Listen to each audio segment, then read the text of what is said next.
پھر جو ہے دل سے کلمہ طیبہ لا الہ الا اللہ محمد رسول اللہ پڑھے اور دل سے یقین کرے اس بات کا کہ اللہ کے سوا کوئی بھی عبادت کی لائق نہیں، میرا محمد مصطفیٰ صلی اللہ علیہ وسلم اللہ کے رسول ہیں۔ اس کو دل سے یقین کرنا اور تو یہ مسلمان ہو گیا۔ لیکن مسلمان کلمہ پڑھنے سے تو ہو جاتا ہے، لیکن اس کی مسلمانیت جب پوری ہوتی ہے جب اس کے تقاضے پورے ہوتے ہیں۔ تقاضے کیا؟ تصدیق بالقلب و اقرار باللسان و عمل بالجوارح۔ اس کلمے کے تقاضے کو، اس کلمے کو دل سے یقین کرنا اور زبان سے اقرار کرنا، زبان سے بھی اقرار کرنا ضروری ہے۔ اگر کوئی گونگا ہے تو جیسے اشارے سے ہر بات کو وہ بولتا ہے، اسی طریقے سے اشارے سے اس بات کو وہ ظاہر کرے گا۔ اگر گونگا کوئی کافر ہے اور مسلمان ہو رہا ہے تو اس کو دل میں تو یقین کرے گا، وہ کوئی دقت نہیں ہے، لیکن اشارے سے جس طریقے سے اور باتوں کو کرتا ہے وہ سمجھ گئے، اسی طریقے اشارے سے اس کو اس بات کو ظاہر کرنا ہوگا کہ وہ اللہ کے سوا کوئی عبادت کے لائق نہیں، وہ مانتا ہے حضرت محمد صلی اللہ علیہ وسلم کو اللہ کے رسول، اور عمل سے ظاہر کرنا۔ اب اس کے تقاضے جو ہے اس کو عمل سے ظاہر کرنا۔ کلمہ پڑھنے کے بعد تقاضا کیا ہے؟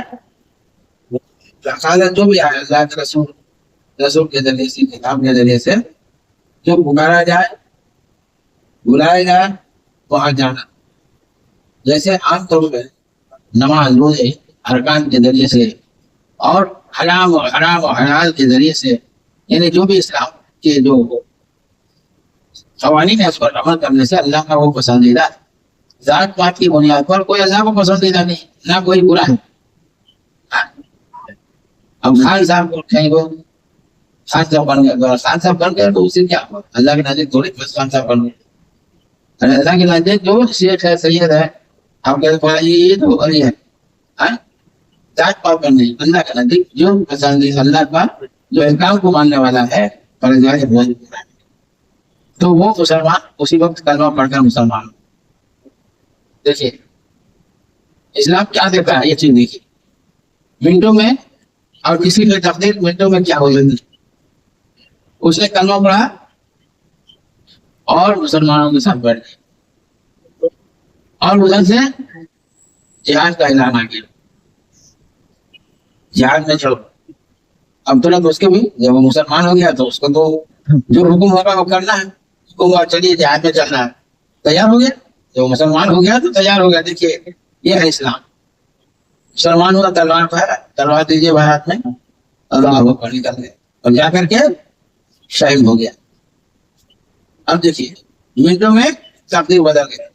اگر وہ سوال نہیں کرتا، مسلمان نہیں ہوتا اور اس کو ذات پات کی بنیاد پر اس کو پٹکار دیا جاتا ہے، کچھ کر دیا جاتا ہے، تو بھنگی رہ جاتا، تو ایک بھنگی رہ جاتا ہے، ایک بہتر رہ جاتا اور موت ہوتی ہے وہ جہنم میں چلا جاتا۔ لیکن چند منٹوں کا مسلمان ہوا اور جہاد کی اعلان ہوا، جہاد میں گیا، شہید ہو گیا، وہ شہادت کا درجہ جنت، مسلمانوں کا اعلیٰ درجہ جنت کے شہیدوں میں شمار ہوئے۔ دیکھیے منٹوں میں تقدیر کیسے بدلتی ہے، کلمہ سے منٹوں میں تقدیر بدل جاتی ہے۔ کلمہ نہیں پڑھتا وہ دوزخ میں چلا جاتا، موت اس کی۔ کلمہ پڑھ لیا چند منٹوں میں وہ جنتی ہو گیا۔ کلمہ اسی لیے کہا گیا کلمہ جو ہے کلمہ طیبۃ اصبح صاحب، یہ کلمہ جو ہے اس کا جڑ کہاں ہے؟ مومن کا دل میں۔ لا الہ الا اللہ کا جڑ کہاں؟ مومن کا دل میں۔ اور اس کی اونچائی کہاں ہے؟ اس کا شاخ کہاں تک چلا جاتا ہے؟ اصبح ثابت آسمان پر، عرش پر۔ اس کا جڑ ہے مومن کا دل میں، اس کا شاخ جو ہے پھیلا ہوا عرش تک ہے۔ یہ کلمہ کی بہت بڑی خوبی ہے۔ یہ کلمہ دنیا اور آخرت کے اعتبار سے بہت بڑا انسان کا مرتبہ بڑھاتا ہے۔ آپ کا کوئی آدمی انتقال ہو گیا، آپ اس کو کیا دے سکتے ہیں؟ کھانا دے سکتے ہیں؟ نہیں۔ پانی دے سکتے ہیں؟ سونے چاندی دے سکتے ہیں؟ گھر دروازہ اور کچھ نہیں دے سکتے۔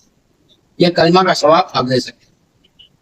اس کے بارے میں بزرگوں نے لکھا ہے کہ لا الہ الا اللہ، اور دیکھیے اب میں سے ہر آدمی کا کوئی نہ کوئی انتقال ہوا، باپ وہاں دادا، تو لا الہ الا اللہ کو 1.25 لاکھ پڑھ لیے،